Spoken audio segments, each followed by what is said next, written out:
여러분, 우리가 월드컵을 보통 뭐라고 부르죠? 대부분 국가대항전이라고 합니다. 그도 그럴 게 경기 전에 국기도 올라가고 애국가도 울려 퍼지니까 당연히 나라와 나라의 싸움처럼 느껴지잖아요? 하지만 규정과 역사를 딱 뜯어보면 월드컵은 법적으로 국가대항전이 아닙니다. 정확히는 축구협회 대항전이에요. 세계 최초의 국제 경기였던 잉글랜드와 스코틀랜드의 비하인드 스토리. 왜 영국만 불공평하게 대표팀이 4개나 나오는지. 그리고 홍콩, 마카오, 괌, 팔레스타인 같은 비독립 지역이 어떻게 국가처럼 월드컵 예선에 나오는지까지 오늘 영상 하나로 깔끔하게 정리해드리겠습니다. 먼저 축구 국제 경기가 도대체 어떻게 시작됐는지부터 볼게요. 세계 최초의 공식 A매치, 그러니까 국가대표 간의 국제 경기로 인정받는 경기는요. 지금으로부터 엄청 오래전인 1872년 11월 30일 스코틀랜드 글래스고에서 열린 스코틀랜드 대 잉글랜드의 경기였습니다. 결과는 0대0 무승부였어요. 당시엔 유니폼도 제각각이고 규칙도 지금이랑 많이 달랐지만 두 축구협회가 대표팀을 꾸려서 정식으로 맞붙은 첫 번째 경기라는 점에서 역사적인 출발점이 됩니다. 이후 두 팀은 매년 정기전을 치렀고요. 여기에 웨일스와 아일랜드까지 합류하면서 1884년 세계 최초의 정기 국제축구대회인 홈 인터내셔널 챔피언십이 만들어집니다. 여기서 중요한 포인트. 이 대회를 만든 주체가 영국 정부가 아니라 각 지역의 축구협회였다는 겁니다. 잉글랜드 협회, 스코틀랜드 협회가 각자 선수를 뽑아서 싸우는 구조였던 거죠. 즉 축구 국제경기의 DNA는 처음부터 국가가 아니라 협회였습니다. 이 역사적인 구조가 그대로 월드컵까지 이어지게 됩니다. 월드컵에 참가하는 주체는 국가 정부가 아니에요. 피파에 가입한 회원협회입니다. 물론 대부분의 나라는 한 나라에 하나의 협회만 있죠. 대한축구협회, 일본축구협회처럼요. 그러다 보니 이름도 겹치고 국기도 나오니까 우리는 당연히 국가대항전으로 받아들입니다. 하지만 규정상 주체는 끝까지 협회입니다. 정부나 국가가 피파 회원이 아니라 축구협회가 피파의 파트너인 거죠.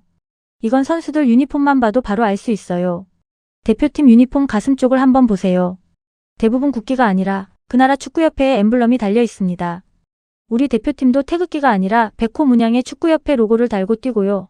잉글랜드도 영국 국기가 아니라 잉글랜드 축구협회의 사자 3마리 문장을 달고 뜁니다. 경기 전에 국기는 보여주지만 경기 내내 가슴에 품고 뛰는 건 협회인 셈이죠. 겉보기엔 국가대항전이지만 속은 철저하게 협회대항전인 이유가 바로 여기 있습니다. 그럼 이제 월드컵이 국가대항전이 아니라 협회대항전이라는 것이 법적으로 어떻게 제도화되었는지 조금만 더 깊게 들어가 보겠습니다. 피파는 정관 제10조 제1항에서 어떤 협회를 회원으로 인정해줄지 딱 정해놨습니다. 기본 원칙은 아주 심플해요. 한 국가에는 하나의 축구협회만 인정한다. 이른바 1국일 협회 원칙입니다. 독립된 나라가 하나 있으면 그 나라를 대표하는 협회도 딱 하나만 공식 파트너로 인정하겠다는 뜻이죠. 그래서 보통은 국가와 협회가 일치합니다. 그런데 여기서 재미있는 의문이 생기죠. 아니, 원칙이 그렇다면 영국은 왜 4팀으로 쪼개져서 나오고 홍콩이나 괌 같은 곳들은 어떻게 나라가 아닌데도 월드컵 예선에 뛰고 있는 거지? 하는 의문이요. 여기에 바로 피파의 숨은 묘수가 있습니다. 피파는 자신들이 만든 원칙을 유연하게 적용하기 위해 정관 10조 안에 아주 특별한 예외 조항 2가지를 슬쩍 끼워 넣었습니다. 하나는 역사적 배경을 고려한 영국을 위한 특혜이고요. 다른 하나는 식민지나 자치령을 배려한 비독립 지역을 위한 규정입니다. 첫 번째 예외 바로 영국입니다. 피파 정관 제10조 제5항은 각각의 4개 브리티시 협회는 피파의 별도 회원으로 인정한다. 라고 규정해서 대놓고 영국에 특혜를 부여하고 있습니다. 여기서 말하는 4협회가 바로 잉글랜드, 스코틀랜드, 웨일스, 북아일랜드입니다. 이 4협회는요, 사실 피파보다 먼저 만들어졌습니다. 심지어 축구 규칙을 제정하는 국제축구평의회의 핵심 멤버이기도 하죠. 한마디로 축구라는 게임의 룰을 만든 시조새들인 겁니다. 피파 입장에서는 축구 종주국인 이들을 회원으로 모셔와야 하니까 정관에 영국만을 위한 특혜를 박아 넣을 수밖에 없었던 거죠. 이게 오늘날 우리가 보는 독특한 그림으로 이어집니다. 정치적으로는 영국이라는 하나의 나라이지만 월드컵에서는 4팀이 각자 예선도 치르고 본선도 나옵니다. 올림픽에서는 그레이트 브리테인이라는 하나의 영국팀으로 나오면서도 월드컵에선 따로 뛰는 이 이중적인 구조. 결국 축구 종주국의 역사와 피파 정관의 예외 조항이 만든 엄청난 특권인 셈입니다. 두 번째 예외는 홍콩, 마카오, 괌, 푸에르토리코, 팔레스타인 같은 비독립 자치지역들을 위한 규정입니다. 피파 정관 제10조 제6항은 아직 독립국은 아니더라도 그 지역을 관할하는 상위 국가협회와 피파의 승인이 있다면 회원으로 인정할 수 있다. 이렇게 규정하고 있습니다.